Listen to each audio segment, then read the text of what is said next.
அன்பு உறவுகளுக்கு வணக்கம்.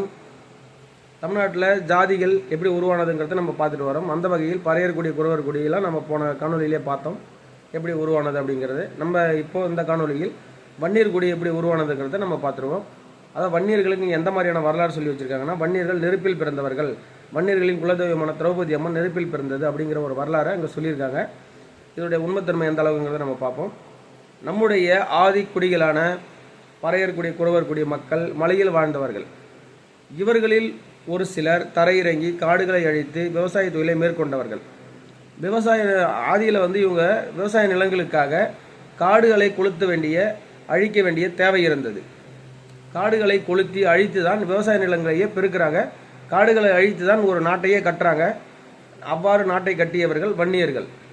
காடுகளை பெருமளவு கொளுத்தி அழித்ததால் காட்டையே உண்டு விட்டார்கள். காடு உண்டர் கவுண்டர், காடு வெட்டி கழனியாக்கியவர்கள் கவுண்டர்கள்.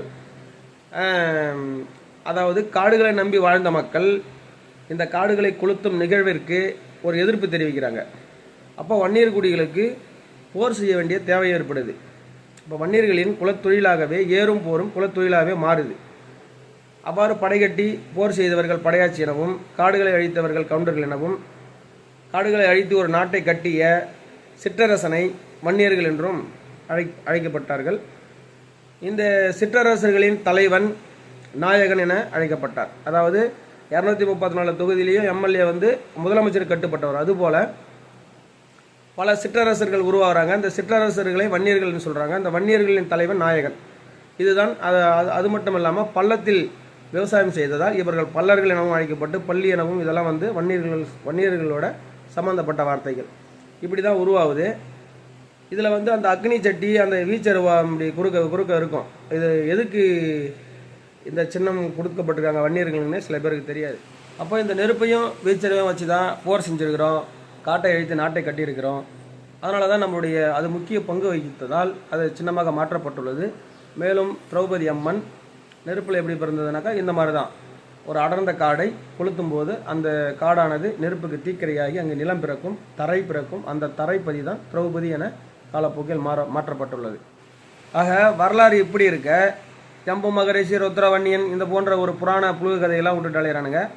அதாவது ஜம்பு மகரிஷிங்கிறது ஒன்றும் கிடையாது. போருக்காக அம்பு செய்கிறாங்க பார்த்தீங்களா, அதுக்கு நெருப்பை உருவாக்க வேண்டிய தேவை. நெருப்பை உருவாக்கி அதில் தானே இரும்பு சம்மந்தப்பட்ட ஆயுதங்கள், அம்பு, கத்தி எல்லாம் செய்யலாம்.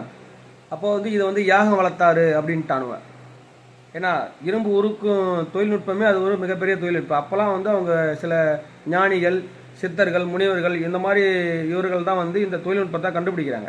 அது மகரிஷி, ரிஷி எல்லாம் ரைட்டு தான். அவங்க அம்பு செய்கிறவங்க தான். அவங்க நெருப்பில் யாகம் வளர்த்து அம்பு செய்து போர் ஆயுதங்களை செஞ்சவங்க. அந்த போர் ஆயுதங்களை வைத்து தான் நாம் போர் செய்தோம், சாம்ராஜ்யங்களை உருவாக்கினோம்னா அது ஏற்புடையதாக இருக்கும். அந்த நெருப்பில் ஒருத்தன் உயிரோட குதிரையோட ருத்ரவன்னியன் பிறந்தான் என்பது ஏற்புடையது அல்ல. அதுபோல தான் இவங்க இந்த புராண கதைகளே முதல்ல எதுக்கு சொல்கிறாங்கன்னா, ஒரு காட்டில் சிங்கம் என்ன செய்யுது, மாடுகள் கும்பலாக மேய்ஞ்சிட்டு இருக்கும்போது வேட்டையாட முடியாது, முரட்டை காலெல்லாம் கொத்தி கிழிச்சிடும் அப்படின்னு சொல்லிட்டு நிறைய கூப்பிட்டு சில தந்திரங்களை சொல்லி கொடுக்குது. அதாவது அதில் போயிட்டு ஒரு சில மாடுகளை முரட்டை காலியாக இருக்கும்போது அதை பார்த்து, புற்கள் அந்த பக்கம் நிறையா இருக்குது, அங்கே நீங்கள் எந்த மாட்டுக்கிட்டே சொல்லாமல் தனியாக வந்தீங்கன்னா எல்லாம் சாப்பிடலாம் சொன்னோன்னே அந்த மாட்டை தனியாக அப்படியே பிரித்து கூட்டு வருது தந்திரமாக. அதை கூட்டு வந்த பிறகு இவங்க 2 பேரும் சேர்ந்து இரையாக்கிடுறாங்க. இந்த மாதிரி தான் வன்னியர்களுக்குன்னு இந்த கூட்டமாக வாழக்கூடிய இந்த மக்களில் ரொம்ப போர் குணமாக இருக்கிறவங்களும் என்ன பண்ணுறாங்க, நீங்கள் உயர்ந்தவர்கள், நெருப்பிலிருந்து நேரடியாக பிறந்தவர்கள், நேரடியாக யாரும் பிறக்க முடியாது. இந்த மாதிரி மலையில் வாழ்ந்தோம், அது நெருப்பு இது சில விவசாய நிலங்களை உருவாக்கணும். இப்படி படிப்படியாக இது கடந்து வந்த பாதை வரலாறு. இதை வேறு மாதிரியாக சொல்லி திரிச்சு பொய் புராண கலைகளெல்லாம் நம்ம மேலே கட்டி விட்டு நம்மை பிரித்தாளும் சூழ்ச்சிக்காக இதை அவங்க சொல்லியிருக்காங்க. இதையே நம்ம பிடிச்சிக்கிட்டு இருப்பது என்பது மிக தவறான போக்கு. நம்ம ஆளப்படுகிறோம் என்பதை உணர்ந்து நம் வரலாறை தெரிந்து நிறைய படிங்க. இதை விட இன்னும் நிறைய வன்னியர்களுக்கு இது சும்மா கொஞ்சம் தான் சொல்லியிருக்கேன். நிறையா வரலாறு இருக்குது ஒரு ஜாதிக்கும்.